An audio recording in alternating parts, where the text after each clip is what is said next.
I know you've been there. You draw a body and something just looks off. You can tell it doesn't look right, but you're not exactly sure why, and you definitely don't know how to fix it. Hi, I'm Lisa Bardot, and in today's drawing tutorial, I'm going to teach you about body proportions, what the rules are, and most importantly, how to break them. This video is a part of my People Skills series, a month-long sequence of tutorials and assignments that will get you familiar with the basics of drawing humans and help you develop your own people drawing style. If this is your first People Skills video, I recommend starting with the introduction and working your way through the tutorials sequentially. We'll be using the iPad app Procreate to do the tutorials, but you are more than welcome to join in with a paper and pencil or whatever medium you feel comfortable using. If you're new to Procreate, I highly recommend watching my Procreate for Beginners tutorial. Let's get started. As you know, bodies come in all kinds of different shapes and sizes. However, there are similarities that all bodies share. Today, we're going to be discussing body proportions. Proportions represent the relationship between the different parts of the body. Over the course of history, artists have developed a set of rules about the relationship between body parts that helps them to depict people in a convincing and realistic way. Understanding these rules can help you as an artist depict a body that looks natural and balanced, even if you're depicting people that don't seem to follow the rules of proportion at all. And just as a reminder, in this series, we've been learning all about how to draw people in a stylized way. To stylize something means to depict it in a way that is not realistic. The goal of stylization is to observe how something looks in real life and use that as a basis for how you want to depict that thing. So while we will learn the proper body proportions, I'll also teach you how to break the rules and still make it look good. The average body is between 7.5 to 8 heads tall. This means that if we were to use the head as a unit of measurement, the entire body would be about as tall as 8 of those units. Side note, I like to use 8 heads because it's a nice even number that's easy to divide up. So based on the unit of 1 head, we're going to set up a diagram to lay out the body proportions. Luckily, there's a feature in Procreate that makes this a little easier. Create a new document in Procreate. Go to the Actions menu, Canvas, and toggle on the Drawing Guide. A grid should appear on the screen. Let's customize this by choosing Edit Drawing Guide. Because the body is about 8 heads high, let's make a grid that is 8 squares high. We can do this with the Grid Size slider. I find that it's easiest to do this by zooming all the way out till you see just 2 squares, then adding back in grid lines until we have a grid that is 8 squares high, plus some extra room on top and bottom. Tap Done. Now draw some lines that go across at least the 2 center squares like this. There should be 9 lines total. Let's label these starting with 0. The next line is the height of 1 head, then 2, 3, 4, 5, 6, 7, and 8 at the bottom. Now, let's create a new layer to start sketching out the body. Because we're using the head as a unit of measurement, let's draw that first. Remember, the body is about 8 heads high, so the head should be about as high as one of these 8 boxes.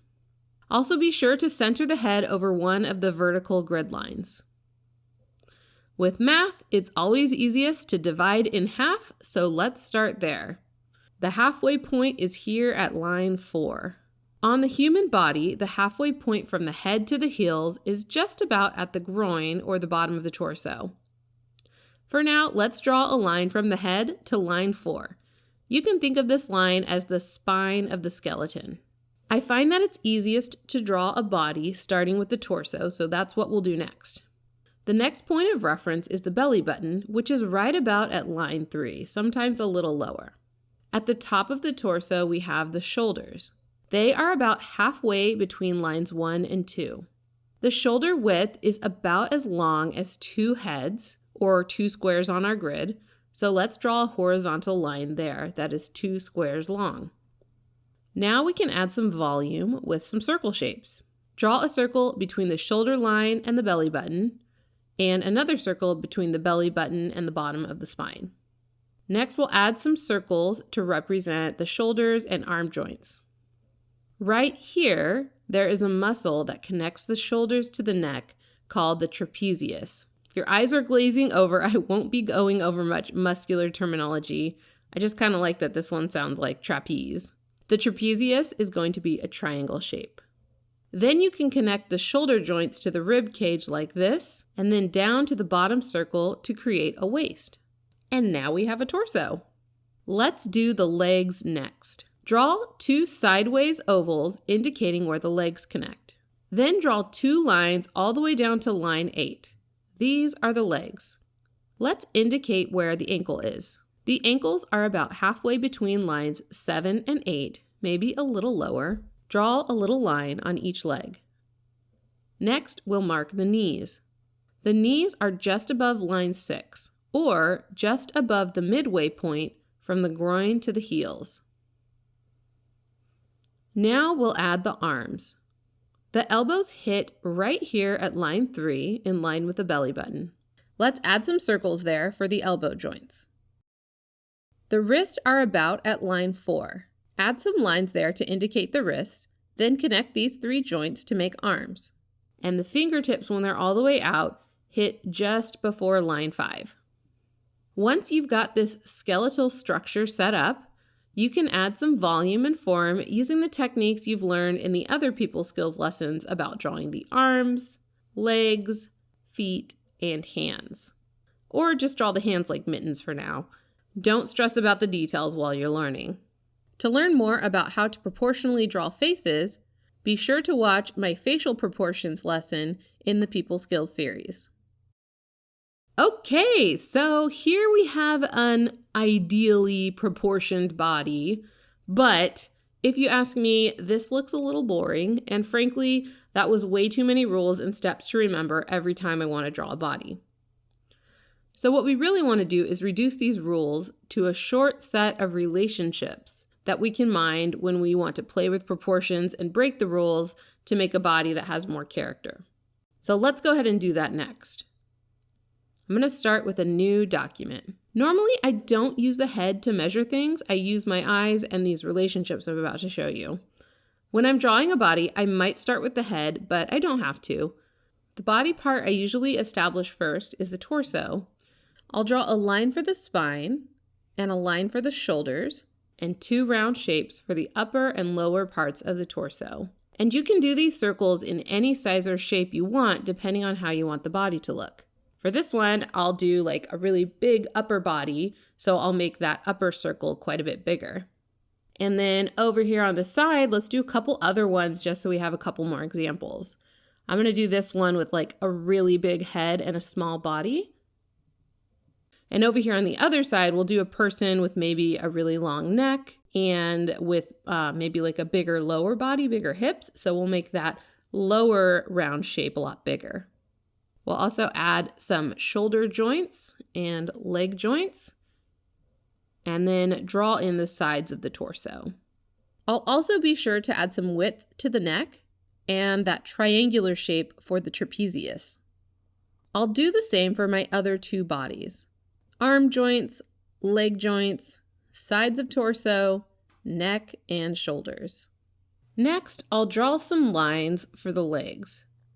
We know from those rules of body proportions that the legs are about half of the body. So you can make the legs about as long as the upper half, or however looks good to you. This body in the middle is going to have kind of these longer legs. If you've drawn the head really big, you might not use it as a unit of measurement. Just make the legs a bit longer than the height of the torso instead. So we haven't really been closely following any of the rules yet, but defining the legs and arms is where this will come into play. For the legs, the rule to remember is that the knees are just above the midpoint from the groin to the heels. Divide this leg area in half, and right above that mark is the kneecap. Let's do that to the other 2 bodies as well. Dividing that space in half, and adding the knees just above that line. I'll also add some marks where the ankles are and the calves, which are about 1/3 of the way down between the knees and the ankles. Finally, we'll add the arms. The rule to remember here is that the hands are at the mid-calf. This information lets us easily place the elbow joints and wrists. And then if you remember, the elbows are right around where the belly button is. On this body, if we were to place the elbows where the belly button is, the upper arms would be really short and the bottom part of the arm would be really long. So we don't necessarily have to follow that rule. It's totally up to you. You can make it look however you want. But if you wanted the elbow to be proportionately in a normal spot on the arm, it's about halfway through. The upper arm is a little bit longer than the lower arm between the elbow and the wrist, but about halfway will do ya. So that's what I'll do on this one. As you experiment with pushing the proportions of the bodies you are drawing and something looks off, just kind of nudge the proportions of the body you're drawing a little closer to the quote-unquote ideal proportions. As with all things in life, the goal is to find balance. So here I have 3 totally different proportions for bodies, but I feel like they all have that feeling of balance where none of the limbs look too long or the legs or anything like that. It's all in balance with it because we're paying attention to the relationships of the different body parts, making sure things line up where they are supposed to, and making adjustments as we go to make it look a little bit more natural while kind of pushing the boundaries of proportion. So as you can see, I've just been kind of beefing up the limbs based on what we learned in the other people skills videos, and also adding some other details. So on a new layer, I'm going to go ahead and just sketch these characters out one more time, a little bit more refined. This is totally optional if you want to do this, but I thought it would be fun to give these people a little bit more character and personality and maybe add some clothes in and things like that. I decided to do this little guy with the big head as a kid, and kids actually do have a larger head size in proportion to their body than adults do. I have a full tutorial about how to draw the body at different ages if you want to check it out. And then I even took it one step further and decided to color them in. Again, don't worry about doing this, but I just thought it would be fun to do. So if I wanted to give you one takeaway from this lesson, it's that yes, there are rules about bodies and how to draw them, but rules are meant to be broken. And by doing so, you're going to bring more life and personality to your people drawings.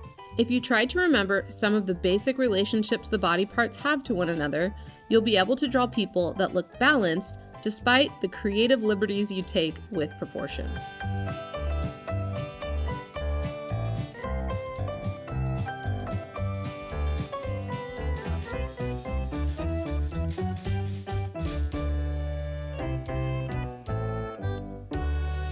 Now it's time for your homework.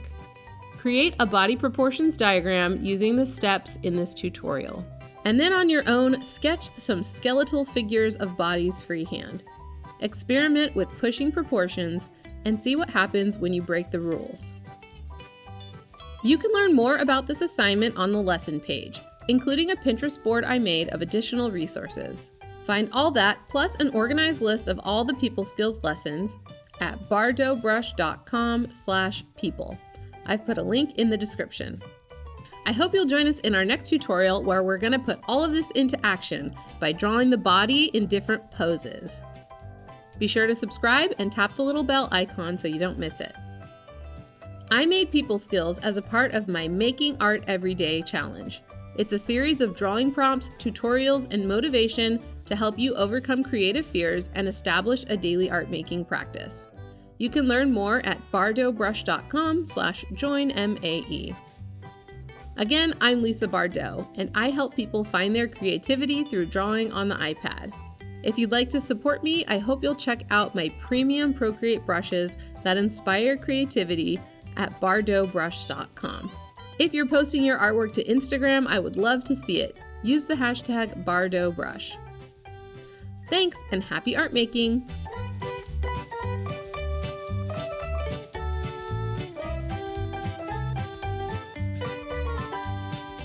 If you like this video, please subscribe for more awesome tutorials. And check out one of my other videos. Have a great day!